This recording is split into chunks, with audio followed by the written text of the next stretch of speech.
This course is the introduction to art after the Lebanese wars.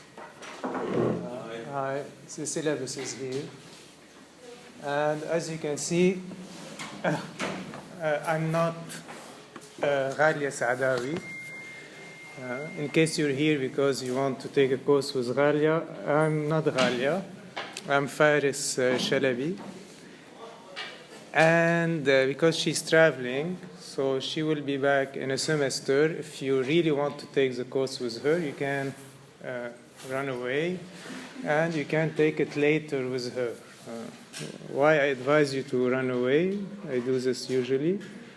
I advise you, or at least I warn you not to take or to take this course because it's a very tedious course. Usually humanities, sometimes you have discussions and you have interesting debates and, you can express yourself and stuff like that. What you need to know in this course, we don't debate. I talk and you listen. So the format is a format of a lecture, meaning if you don't have the subjective capacities or simply the patience to listen to a guy which has a very monotonous voice. It's written in all the reports, a very monotonous voice. If you really can't stand that, you should, do something else. You should take another course. So the format is a lecture, meaning most of the time I speak for 1 hour and 15 minutes, and you just sit there and you listen. And it's a very conceptually structured lecture. So I start really like, if you have this, you have that, and you connect ideas together, you have maps, and you have diagrams, and you have to know the different concepts and different authors, this kind of work. So if you really don't have the patience for that, I advise you to take another course. You have plenty of options. You can take another course if you... there are plenty of very nice courses, but this course is like that. And it's not an easy 80 at all. Why it's not an easy 80? Because I really don't take into consideration your general culture, your English skills, and your, your nice presence in the course, in class. So I really don't care. I really don't take into consideration these things. Meaning the papers, and you'll have to do 3 papers plus 1 optional, meaning 4 if the fourth one is optional. They must be extremely close to the course material, and they have a very, very specific format that you will have to follow. So it's not an essay or where you just write about Lebanese wars or politics and you go for it. No, it's very, very structured. And if you don't follow the structure, I don't accept the paper. It's as simple as that. And if you don't talk about the materials that I choose, I don't accept the paper. So it's very, very confined. So I'm telling you this because you still have the time to go somewhere else. So it's not an easy 80 at all. It's very technical. If I tell you the ruin to come concept by Walid Sadiq, no one knows what's that. Unless you really know Walid and you read it in his book, you can't know what is the ruin to come.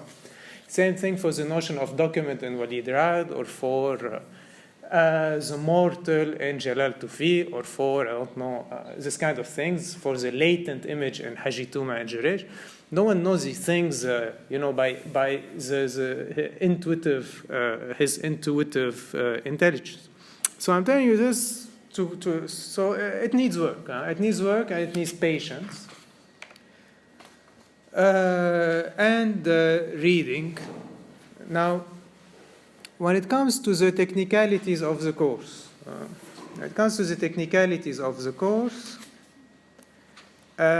this course has 3 big chunks.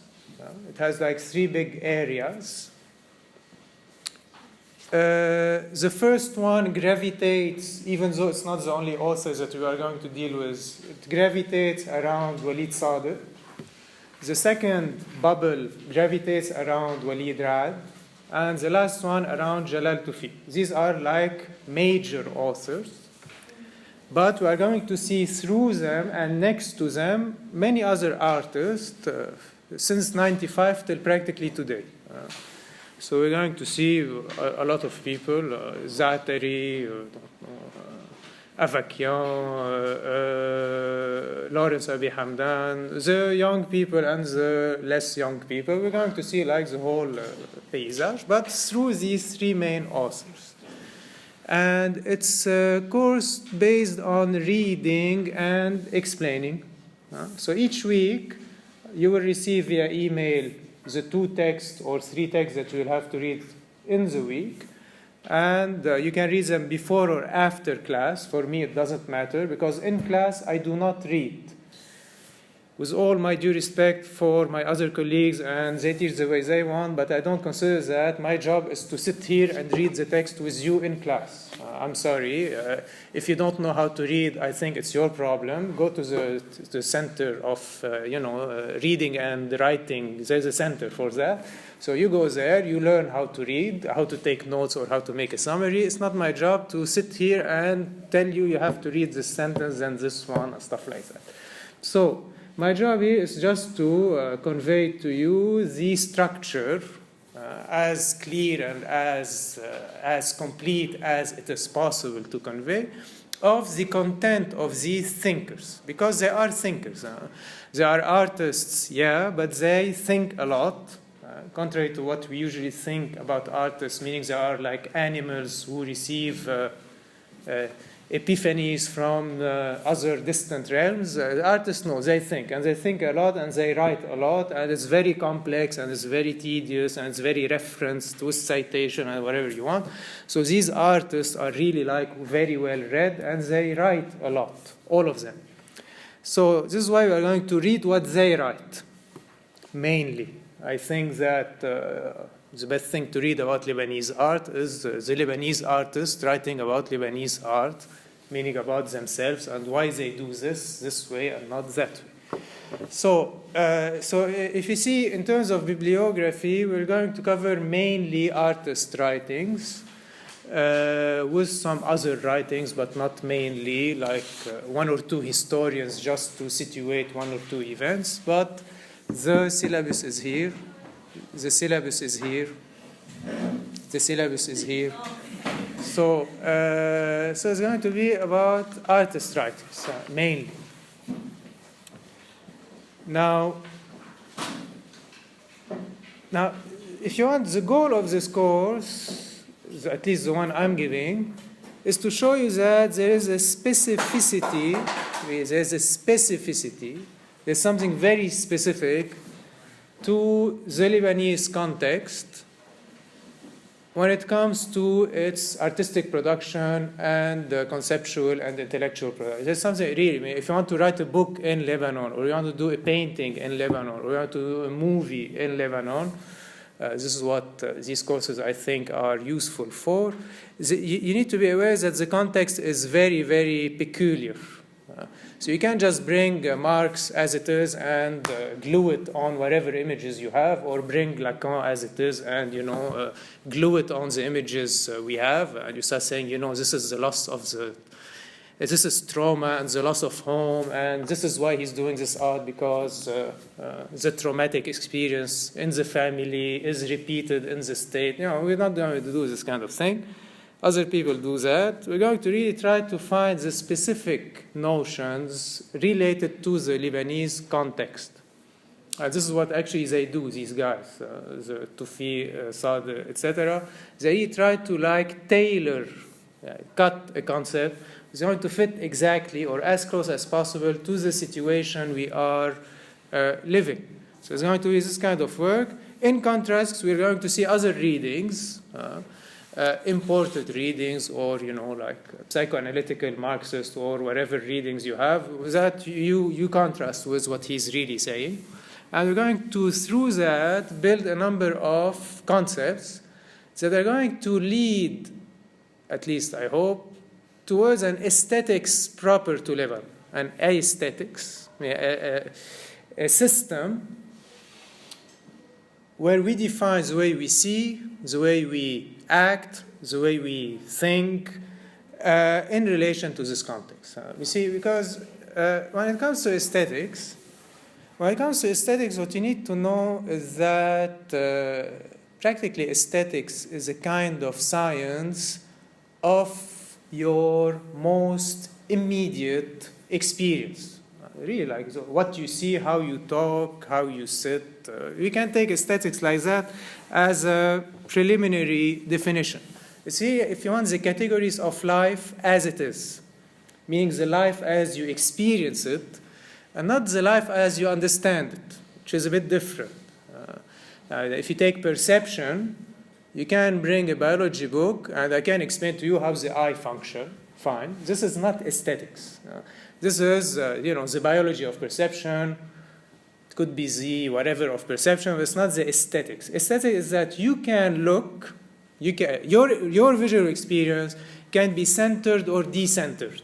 See, when you start talking about this kind of thing, am I having a kind of centered perception or a decentered perception? Meaning, do I have many points of view or one point of view, or maybe an infinite number of points of view?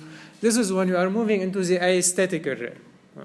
So if you take perception, really in aesthetics, the classical aesthetics, what you will need to know and keep in mind for the next sessions is that the basic categories of aesthetics, you have perception, action, affection, and you have your impulses and your mental state. You see, it's almost organic. What I'm saying is very basic. You have perception, which organ is the eye. You have action, with the muscles and doing things. You have affection, when you shiver and tremble. And you have your mental activity, association of ideas and intellectual deductions and the like.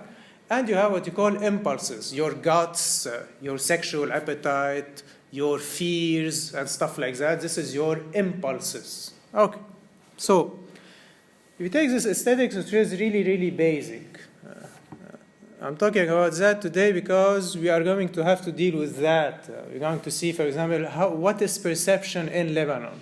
Is it the same? Do we perceive in the same way as in France or in Great Britain or in the US? I know that for someone who doesn't do aesthetics, for him perception is perception. Like if you are a French guy and you look at this, it's a perception.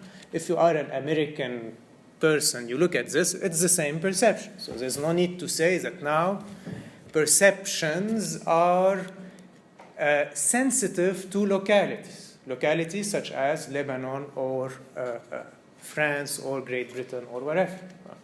What I advance in this course, it's not only me, it's Via Deleuze's writings in Cinema 1 and 2, is that perceptions can be assigned to a locality and they are affected by the socio-political environment.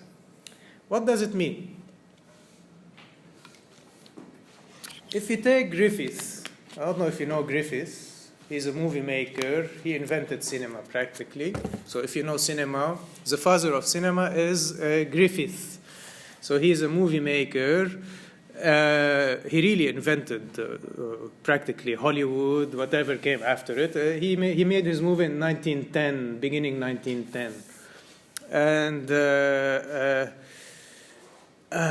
so Griffith, if you watch a Griffith movie, which is really like the classical, the ground of American cinema is Griffith. And what's interesting for us is that the movie of Griffith, one of his classics, is called Birth of a Nation. Birth of a Nation. In this movie, what do you see? You really see a black man hitting a white man punching a black man. Birth of a Nation is about the Civil War in the United States, the War of Secession. And in this war, as you know, it's the white against the black. And what you see in Griffith is this kind of conflict between white and black. So if you watch the movie, what do you see? You see the black man is running, then the white man is following him, and you have what you call a parallel montage. I think you know these images. Take it in a Western movie, you have the cowboy and the Indian. So you have Indian cowboy, and you have this what you call a parallel montage. And here what do you see? You have that you have an opposition. And actually this montage is also called an oppositional montage because you have Indian cowboy. And in a Griffiths movie, meaning in an American movie, what you need to see is that people are what they are, and they remain what they are, and they're opposed to other persons which are who they are, and that will remain who they are. The cowboy in a Griffiths, not in a Griffiths, this is in a Ford movie. The cowboy in a Ford movie like John Wayne will remain the hero, the good guy, till he wins the battle. And the Indian, which is usually the bad guy, will remain the bad guy till he loses the battle. And you see what you have here? You have what you call perceptions. What is a perception? A perception is when you see something and you understand what you see. This is how we define perception in Kant, in Deleuze, in whatever you want. Perception is not only to have a visual input, it is to have a visual input where you can say and understand what you see. So when you say, I see a bottle, it's a perception because this visual is assigned the meaning or the understanding, it's a bottle. So if you take this to an Indian in the 17th century, he will not perceive it. He will think this is, I don't know, it's, as they used to trade with the American Indian in the 17th century, they used to sell them rubbish because they used to not understand what they are buying. Okay? So what I'm trying to say is very simple. Perception, you start seeing how perception is infused with socio-historical stuff. It's very simple. Now, you go into a church, when you look at the cross it's not just a piece of wood. Try to go there and treat this as a piece of wood, I need to make a chair tonight, so try to take it back home, and you will see that people will tell you, you shouldn't do that. This is not just a piece of wood, it's the Son of God himself, so you don't do these things with the Son of God, okay? You don't do your table with a cross. So what I'm trying to tell you is that this is what you call perception. You see in the visual something you understand. Now, perceiving is really that. In the strong sense, it's not just data, visual data, it's really to understand what you see. And of course, if you are an American during the conquest of the Wild West, it's clear that you understand your world. Your world is made of what? You know that you are the guy who is coming here to conquer this land, and you know that the Indian, he's the threat, and you know that you have to shoot him. So what you do is that you see the Indian, usually they appear on the horizon, meaning on the cliff, on the top side of the canyon. You see the Indians appearing there on the sky. And then you see that you get angry or you get frightened. Then you take your gun and you start shooting. You see, in this kind of very, very small sequence, you have already perception, affection, action. You see, it's perception, he's my enemy. You get anxious, this is affection. And then you shoot, this is action. Now, you already see this kind of... And actually, the movie, if you look at it, is structured like that. John Ford is going to film a shot on the horizon, Indians there. Then he was going to show you the face of the guy getting anxious or frightened. And then you see his hand grabbing the gun and shooting at the Indians. And then this moves on. Okay, so what I'm trying to tell you is that this is, if you are an American back then, you have these very, very stark dichotomies. This is not that. This is not that. An Indian is not a cowboy, whatever you say. Now, why is it the case? It is the case, obviously, because the cowboys came from Europe. They are a colonizing force, and they are frontally opposed to the Indians, which are the autochthons. And you see how the perception now, as a very, very well-defined perception, a white man is not an Indian, is actually due to historical, political components. I'll give you another example just for you to feel that. If you take Russia now, Move to Russia. You know, Russia in the good old days, USSR, not like today with Putin and stuff like that. You know, the nice Russia before Stalin, the Russia of the 1917 revolution, the Russia of Lenin and Trotsky and these guys, and Eisenstein. You know, he was one of them, Eisenstein. He was really like the movie maker of the revolution. And you see, in Eisenstein, what's interesting is that the pathic moment, meaning the moment of the affect, this is the moment of the affection, the moment where things are going to happen.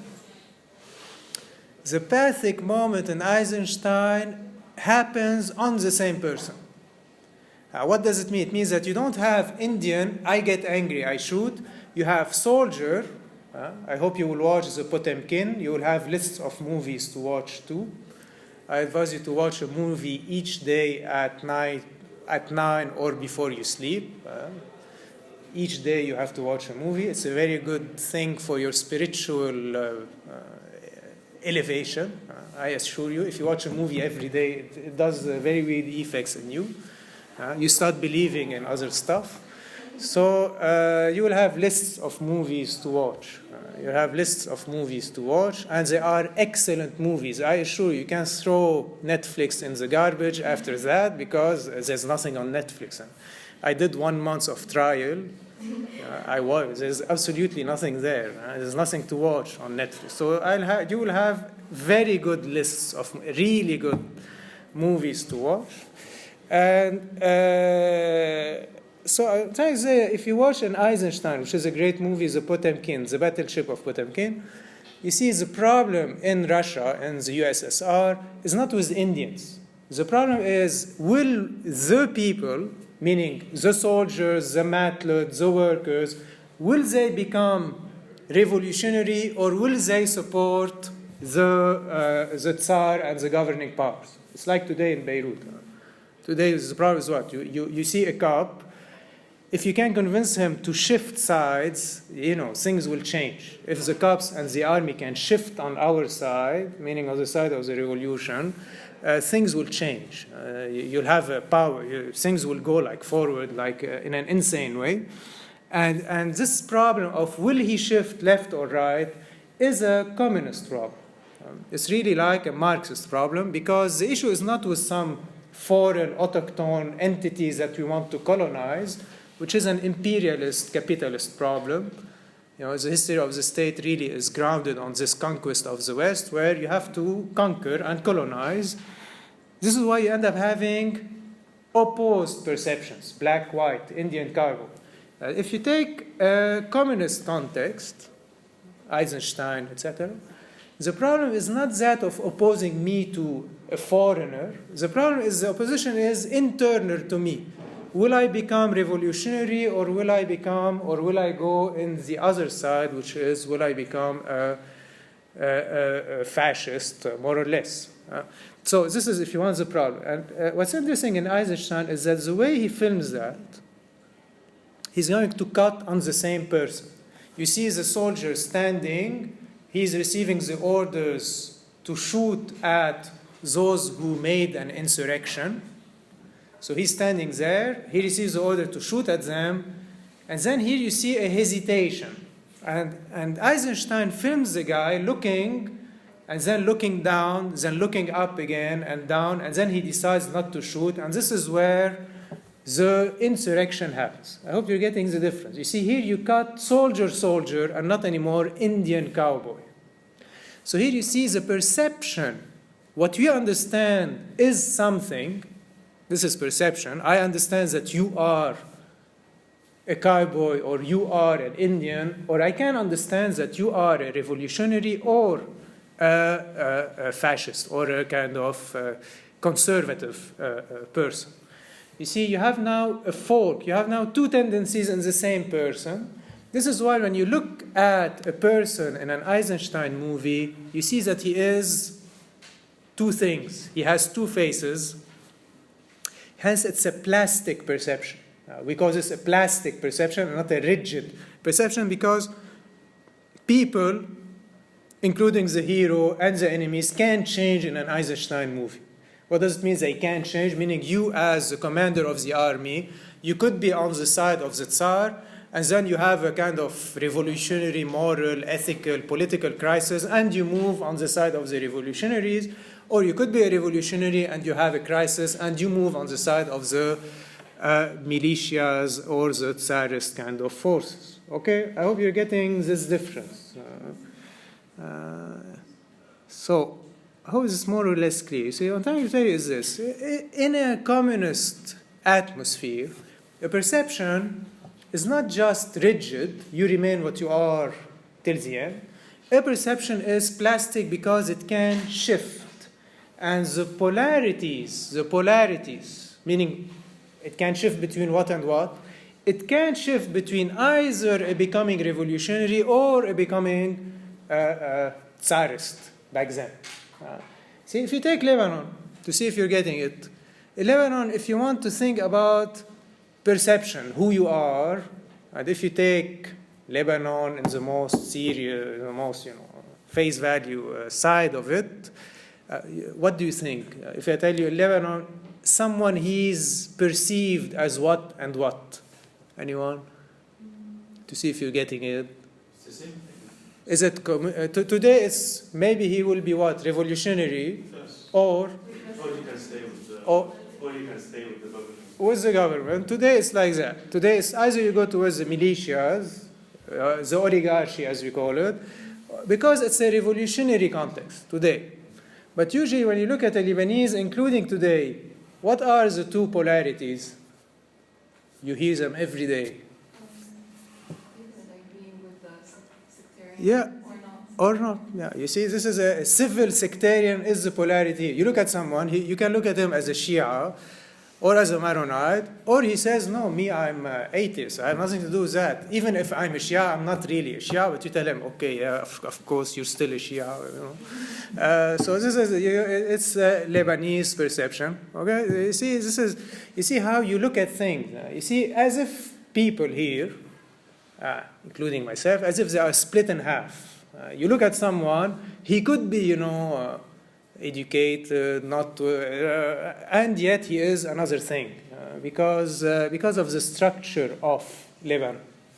What does it mean because of the structure of Lebanon? Because this structure here, until we blow up the structure, hopefully, is sectarian.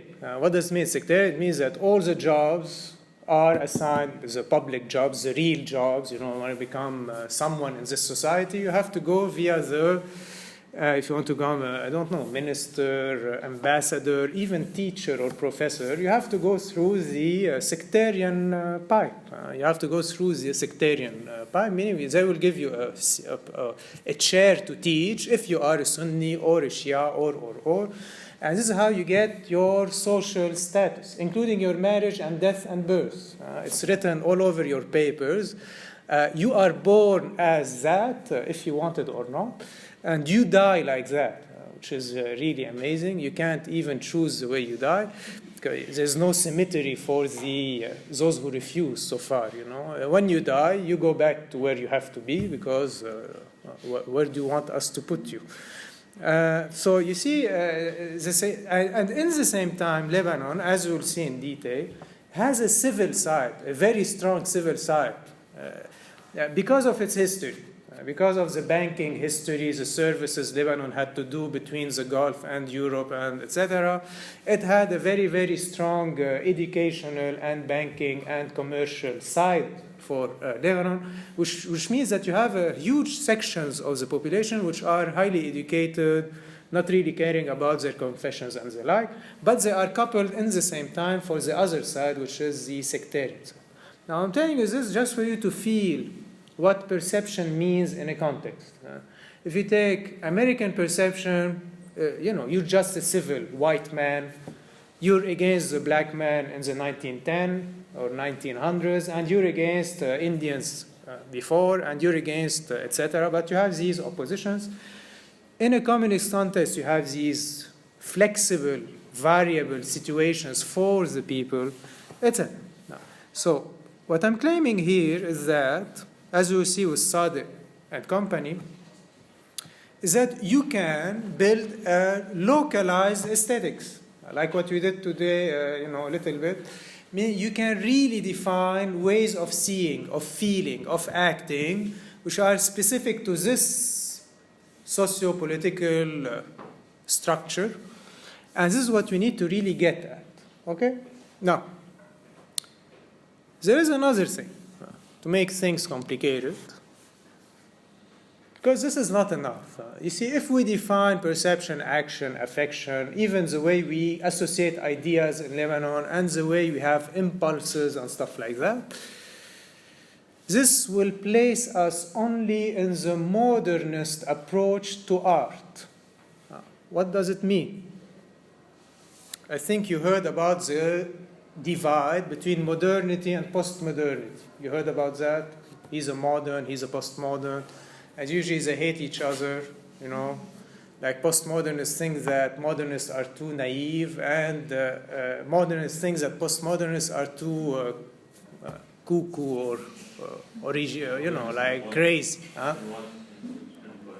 And everything. If you're an architect and you're a modernist, you think that you're a very serious guy, that you really do things as they should be. I give you names in architect. If you take Le Corbusier or Mies van der Rohe, you know these people? Yeah, okay. Corbusier, he's very famous. Corbusier, no. If you take in Lebanon, you have Shire, you have modernist architecture. If you go towards the Corniche, these nice buildings, 60s, 50s, where they are very well proportions, where you see the kitchen when there is a kitchen, and you see the living room. It's a living room because the windows are bigger, and you see the rooms because the windows are smaller. This is modernist architecture, where there is really a worry about truthfully expressing the inside outside, and it must fit, and it must be structured without pastiche, etc. Now, if you go towards the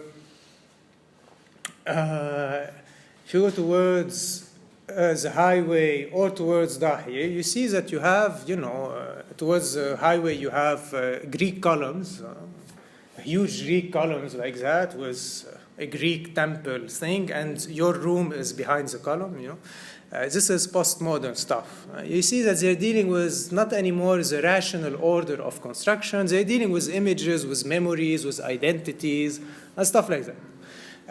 So what I'm trying to tell you is this, is that you have a clash between modernity and postmodernity. You have it everywhere. You have it in philosophy, in practically everywhere. The only place where you don't have it, as far as I know, maybe because I know little, is in hard sciences.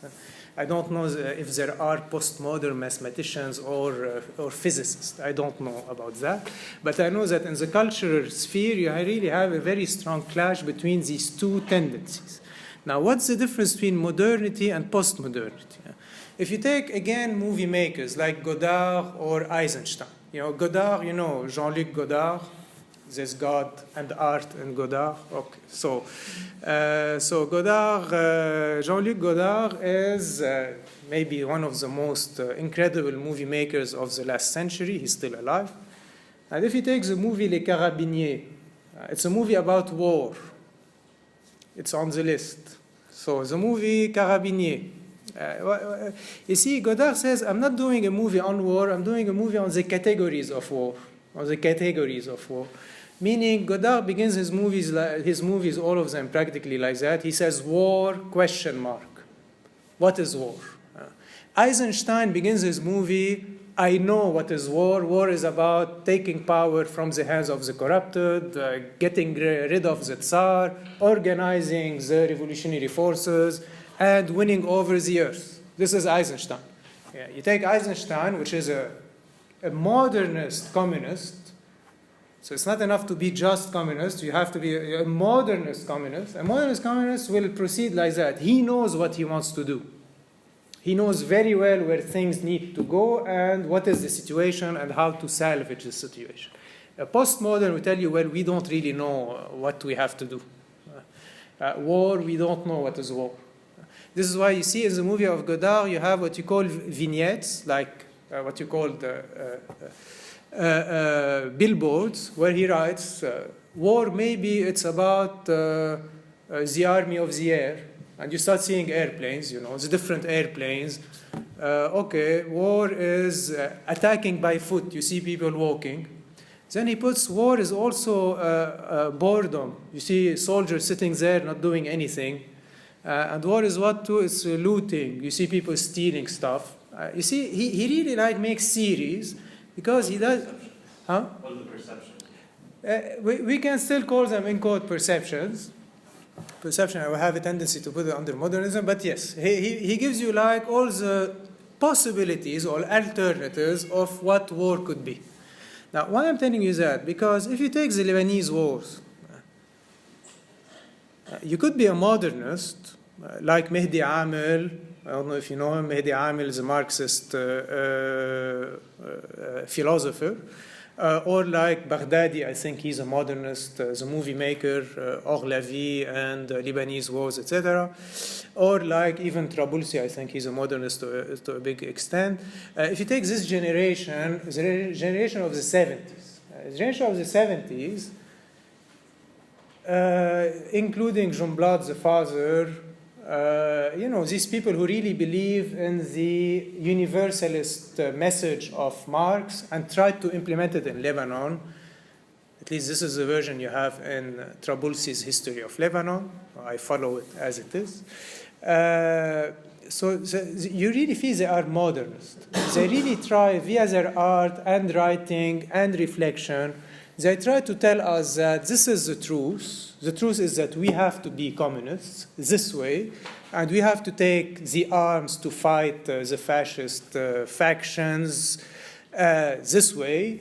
And you feel that it's a modernist discourse. If you take someone like Walid Rad later, 90s, after, of course, this generation was liquidated and practically they shot all of them, beside Baghdadi, who fell in the elevator shaft. The others were assassinated. Baghdadi, they say, meaning including Walid Sadr, says that there was an interruption in electricity. He was going down the stairs and he fell and he went into the elevator shaft. So it's the fault of Électricité du Liban. So he died like that. Okay, so if you take this generation of the 90s, if you take Walid Rad says, the war, you can't register the war. I hope you're feeling the difference. You take someone like Mehdi Amel who tells you the war is this because capital is like that and the banking system and sectarianism and it is this. You take someone like Walid Rad tells you, you know what, it's impossible to take a picture of the war. You see, the war is a kind of thing which is impossible to document, impossible to make sense of, impossible to register, to write a clear, coherent narrative about it.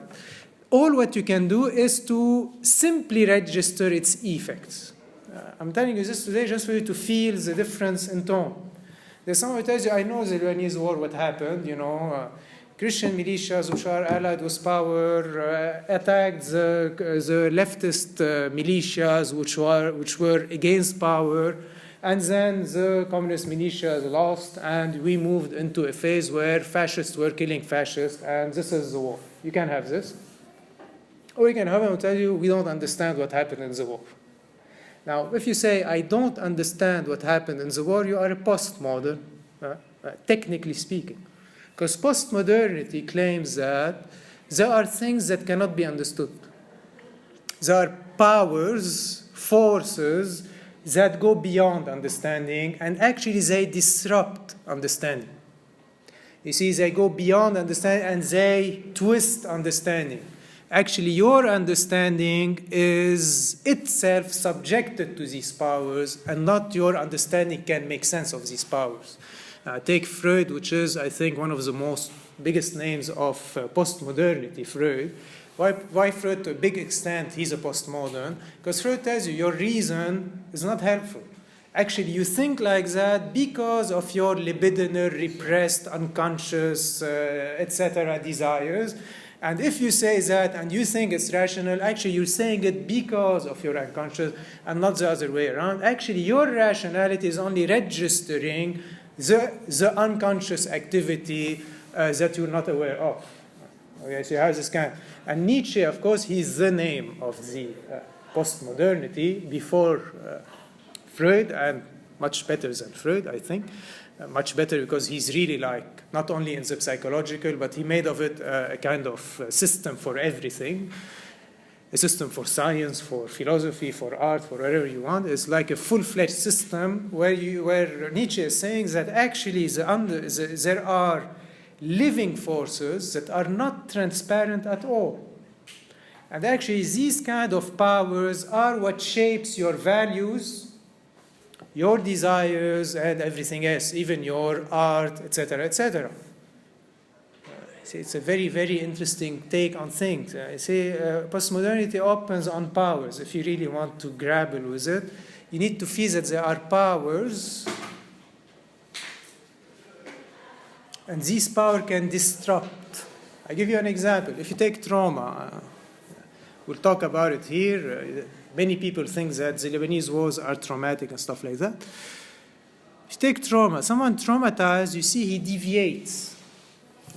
If you take the movie by Carnet, Le Jour se lève, it's a movie where there's a guy who is a modernist in his head, meaning he's a French hero.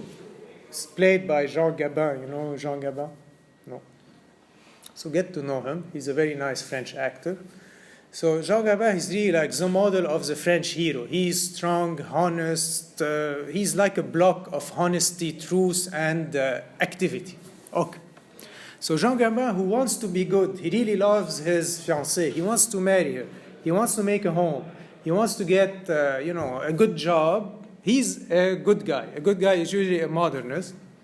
But the problem is that with this guy, Gabin, each time he's trying to be good, he ends up doing something bad. He ends up beating his boss, killing the landlord, leaving his wife. Okay, so what's happening?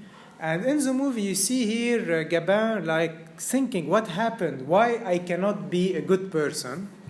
It's a kind of tragic figure. Even though I want to be a good person, there's a violence in me that makes me always deviate towards something else. So me as a modernist, as a rational, well-organized being, I want to go there. I want to go to a nice life. But there's something in me, a traumatic past, that makes me deviate, even though I want to go there. Yeah. So it's postmodern. Huh? So it's postmodern. This is postmodern, yeah. Here I'm showing you that a modern movie would be like a success story.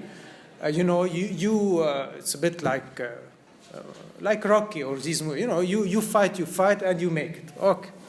This is a modernist movie, even if it's in the 80s. Postmodern, no, is that you would like to be good, but you cannot be good.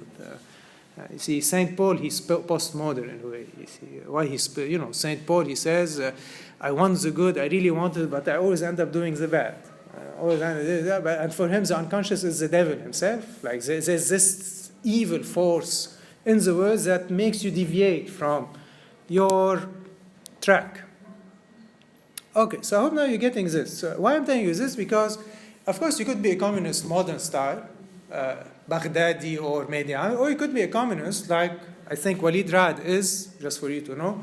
All his publications are in the Marxist Review. He's a Marxist photographer, literally. But he's a postmodern form of Marxism, and Godard is a postmodern form of Marxism too. So you have this kind of things that you have to be aware of. And you have to be aware of this thing is that in modernity, you express the way you understand things in art. Your intellect understands the world and you express that in the images. Me as a movie maker, if I'm Eisenstein, I have understood that the revolution has 5 moments. The moment of the problem. If you take the Potemkin, the moment where they force them to eat rotten meat. If you want today, they're not giving us our money, if you want to do a modernist movie. So you have the moment of the conflict, the problem. Then you have the moment of the repression, they start beating you, etc. Then you have the moment of the organization, and then you have the insurrection. Okay? So if you understand the revolutionary movement like that, you say, okay, as a movie maker, I'm going to do a first sequence, the oppressive moment. Second sequence, opposition, third sequence, organization, and then insurrection. You see, what are you doing in your artistic production here? What you're doing is that you are putting in image what you understand. This is what we call the integration of the modernist image. You see, let's take an architect. If you take an architect like Le Corbusier understands that if you put a load here, if you put weight here, and if you have weight here, and you have your distribution of weight, people, cars, etc., you know that you have to put your columns this way. This way you can, in the most economical, plastic, etc., sustain your building. This would be a modernist approach, meaning you understand the weight distribution and you distribute your columns accordingly. So let's take another example, just for you to get it. You know Paul Klee. Paul Klee, yeah. So why Paul Klee is a modernist? Because Paul Klee says, if you want to make a painting about a man standing on a boat, how should you proceed? You should first understand that this man standing on a boat, he's a complex of biological dynamism. This is his reality. He's breathing, he's digesting, his muscles are exercising a certain force, and this is why you have a man here standing on the boat. Also, you need to understand that the boat is going against the water. And you have to understand that the water is going against the boat, that the earth is spinning around itself, and that the earth is spinning around the sun. And if you want to paint a guy standing on a boat, you have to convey all of these dynamisms in your painting. This is from Essays on Modern Art.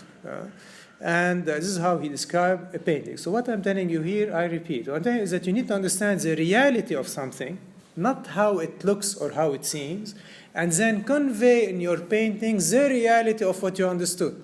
You look like that, but the reality is that your bones are structures, your muscles are exercising tensions, you are breathing, and all of these forces are conjoined together, and this complex of forces is the reality of this visual image. So if you want to make a painting about a man sitting on a chair, you don't just paint him sitting on a chair, Paul Klee says. What you paint is what makes this reality visible like that. Hope you're getting this split. So if you want to be a modernist Lebanese artist, if you understand what makes the reality of what you see, like, for example, someone slapping someone in the street, or someone beeping in the street, or you see buildings which are built in a weird way. If you want to convey the reality of that, you have to understand why you have these things, and your artistic work is going to express the reality that makes these things and not how these things appear to be. So you have a whole work on finding what's the reality behind what seems to be the case. This would be a modernist approach. I hope this is clear. And I think Walid Sadr, in many of his texts, he has this kind of modernist posture, because he really tries to understand what makes this possible as a reality, and then in his writing and in his artistic work, he is going to crystallize what he understood as making the reality of that. This is why all of his concepts, or most of them, they name the real behind what you see and not stricto sensu what you see. I hope this is clear. Yeah. The postmodernist painting, what's how? Good. Is the modernist approach clear? You see, it's like Plato. Modernism is like Plato, if you know your Plato. So I'll do you a crash Plato in 2 seconds, 2 minutes. If you take the cube, let's suppose this is a cube. Okay, what's the definition of the cube? It's a solid made of 6 faces which are equal perpendicular. Now, this thing, you understand it. Do you see it? Do you see the 6 faces? No one? Yeah. No, No. it depends on the angle you see. So how many do you see? No? You see how many? Let's suppose it's a cube. How many you see? 2. Either 1 or 2. If you're talented, 3. If you're not normal, 4. Okay? So this is what you can see. You can see 3. But do you know that there is 6? Yeah. See, modernity is really in that. Knowledge is superior to imagination and the senses. It is what tells imagination what is going on. I know that there are 6 faces, but I only see 3. This is why Plato says or provided the idea of participation. The 3 that you see are part of, but they're not all of the real. The 3 sides that you see, meaning what you see with your eyes, is a part of reality. It's not the real itself. Okay? So, if you are a modernist dealing with the Lebanese war, what you see around you as phenomena, whatever they are, be it people shooting, having your card with your religion on it, all of these are phenomena. If you are a modernist, you need to see what's behind that as the real, and then you convey via your art and intellectual constructions the real behind these phenomena. I hope this is clear. So you see, this is why Plato says our senses betray us. It's like Descartes later on, because they give you a partial view on the real. It's your intellect that should give you access to the real. Right? This would be a modernist painting approach to art and the thing. Now, if you are a postmodern, you have to show powers of deviation. Hope you get it. For example, you have to show that it's impossible to understand the war. You have to show that actually I'm a photographer, I'm a photojournalist, I'm trying to take the truth of the war or try to understand it, but there is something there that is not allowing me to understand it. I'm deviating from this track where I'm trying to convey the truth about the war. I hope this is clear. You see, it's a very different attitude. You could say, okay, I want to understand the Lebanese wars. You go to the archives and you start digging in it and you start to build a coherent narrative. You would be a modernist. Or even on some phenomena, you take Beit Beirut, at Sodeko. Okay, Beit Beirut is a phenomenon. You can try to attempt to understand this phenomenon. You say this is a good intervention, a bad intervention, we shouldn't do this, we should do that. This would be a modernist approach. Or you could deal with it as a symptom that cannot be explained. This would be a postmodern approach. Right? I'm trying to tell you, if you take someone like Walid Rad, which I think is in his character a postmodern, he really tries to show you that it's impossible to really capture the war. It's impossible to take photos of it, to make sense of it, and all what you can capture is the impossibility of that. This is one thing. The other thing is, no, we can capture what happened in the war, and we have to capture it, and we have to do something about it. This is a modernist approach. So I hope you got the polarity. Okay, so that's it for the demo.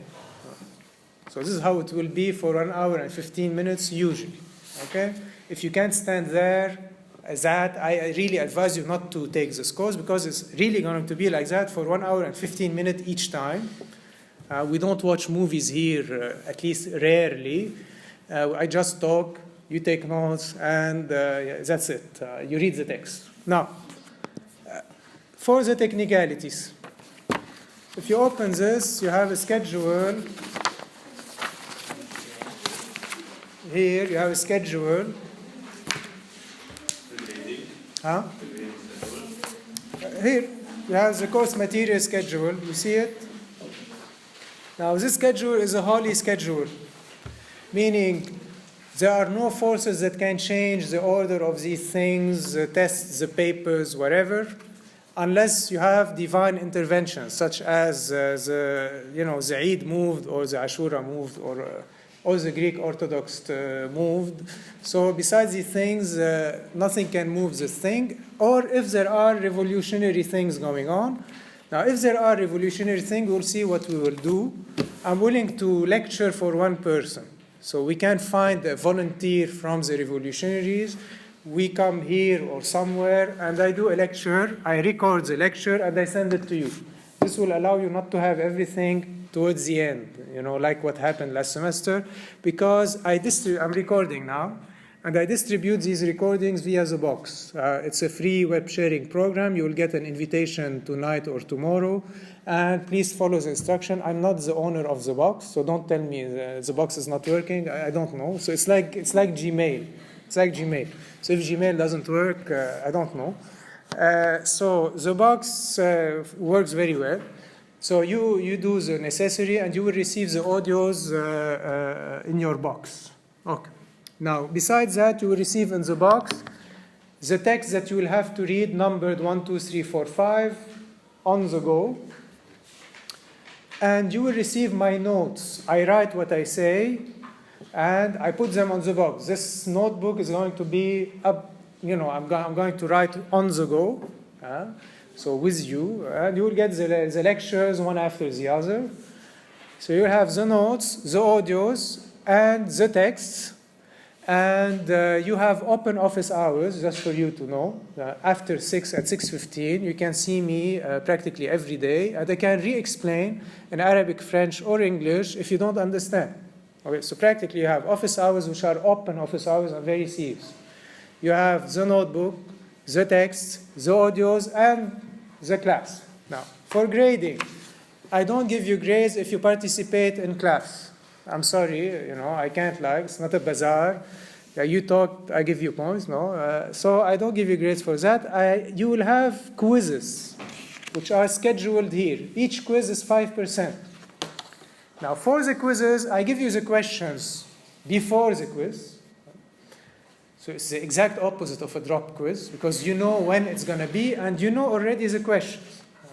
So you know the questions. Usually it's 4 to 5 questions that I give you before the session of the quiz, and you can prepare them at home.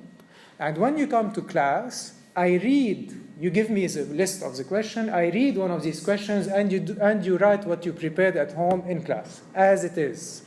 So you can have 5 over 5 easily. You can prepare the 5 questions at home. You memorize them. You come here. You see, it's question 3. You write what you memorize at home. You get 5 points. Okay. Now this gives you 5. So you have 3, 5, 5, 5. So 15%, and your attendance is 10%. Now, for attendance, just for you to know, when I say the names, if I pronounce your name, you're not here, and you come really I finished pronouncing it, and you come, you're late. So you should be here before I pronounce your name. I hope this is clear. And I start doing the thing at 3:30. So, in principle, all of you must be here seated at 3:30. But given that there's a time of grace, there's a time for me to say these names. I can't say them all in one time. If 2 people are coming in, one guy is Mr. Alemi and the other guy is Mr. Zaiter, Mr. Zaiter could be late, but Mr. Alemi could be late, but Mr. Zaiter is not late, because I start with Alemi and he's late, but his friend is not late. So this is how it is. Okay, you want to take this course, this is how it's going to be. Don't argue with me that I came with him, how come he's late, I'm not late. It's because of that. Okay, now if you want to meditate on that, you have the parabola of the last hour worker by Jesus Christ himself. You can read that, and you can wonder why it's like that. Okay, so this is for the attendance. I hope it's clear.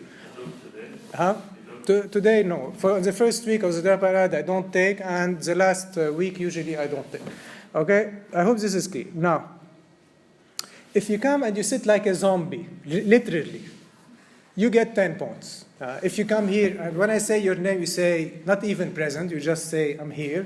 Then you sleep, you get 10 points. I really don't care. You can sleep.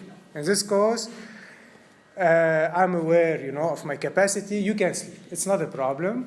If you sleep, I'm very fine with it, because, you leave me in peace, and, you leave me in peace, I leave you in peace, and everyone is happy. Now, something else. The last row at the back, for those who know these things, the last row is, I call it the Bahamas, there. Okay, so I'm going to reserve a section for the Bahamas. And on the last row, you can do wherever you want. You can bring your pre-med books, as it happened, and open them and study for your pre-med stuff. You can play football, you can chat, you can, I don't know, you do whatever you want. You can do whatever you want, absolutely. You can sleep, as long as you don't make noises. and you don't look like very weird. So if you want to listen to me, really, if you want to listen to music, don't bring the big thing, Bring earphones. You put earphones, you sit there, you listen to your music or whatever, you do whatever you want. I have absolutely no problem with that, really. Now, why I don't have a problem with that? Because those not sitting on the last row are subjected to very harsh disciplinary rules. If you're not sitting in the last row, where you can do whatever you want, you should be very polite. You shouldn't make voices or noises. You shouldn't use your phone. If you want to use your phone, you stand up, you go there, and you sit in the back. You have the right to do that during the session. So there's no need for you to kill each other for the last seats. During the session, if you get tired, you want to sleep, you just go to the back seats and you sleep there. Okay? I hope this is clear. So all these things which are forbidden, you can do them in the back. If you sit here, it means that you have an interest or you want to learn this thing and get over with it. So you have to be polite, etc., a normal student. I hope this is clear. And anyway, everything is recorded. So if you are impolite, it's recorded, And I'm a mean person, so I can go and start annoying you, with the administration, listen how impolite he is, and I can file disciplinary measures, try to kick you out of AUB. Vengeance is always fun. So I hope this is clear, okay? So this is for the practicalities. Now for the tests, you have 3 papers. I consider that these courses are more advanced. I don't know. So you make papers, not tests. Papers, you have to write papers. You will receive a template in the papers. You have 3 options, and you have to follow one of them. It's up to you to follow the way you want. Either you comment on a text or etc. And I'll explain the templates, and you can see me in the office hour to re-explain the templates, and you write your paper. Now, the papers, you have due dates, which are indicated here. Paper 1 is on the 19th, due date. So you see, it's after, it's 3 days, 2-3 days after the last course on Saturday. You see, you have 3 lines here. So the first paper should cover these things here, what we do until the 17th. Then you do your first paper after the 17th, so you should be working through, and you give it back to me on the 19th. You have one on the 23rd, and then you have one on the 29th, 4. And then you have an optional paper. Now, the optional paper drops the lowest if you score above 55 on all the papers. Which means if you score below 55 on one of the papers, the grade will remain as it is, and you don't have the right to drop it. I do this because many students think that because they have an optional paper, they can skip one of the months. Okay, I hope this is clear. And your paper should cover the material which is before it. I hope this is clear. So you have a paper on Sade, a paper on Rad, and a paper on Tufi, and 3 models. You see, I'll explain the models during the course. So when you finish the material before each paper, how Mm-hmm. many days? You have 3-4 days. And the words go? Huh? In the instructions, you will have the word counts. Usually it's 3-4 pages, 4-5 maximum. It's not really a research paper. These papers, you have to be aware, they're not research paper. You take what we did, and you have to just comment on a text that we did, or explain one concept that we did, or find a work of art that we did or we didn't do, but you think is very similar.